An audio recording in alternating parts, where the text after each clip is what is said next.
नमस्तेस्तु भगवन् विश्वेश्वराय महादेवाय त्र्यम्बकाय त्रिपुरान्तकाय त्रिकाग्निकालाय कालाग्निरुद्राय नीलकण्ठाय मृत्युञ्जयाय सर्वेश्वराय सदाशिवाय श्रीमान् महादेवाय नमः।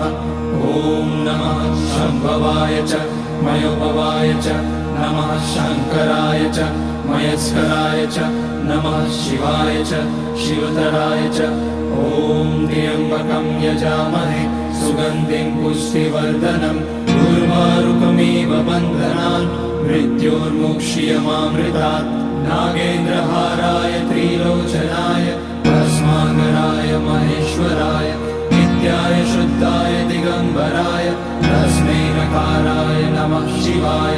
मन्दाकिनी सलिलचन्दन चर्चिताय नन्दीश्वर प्रमथनाथ महेश्वराय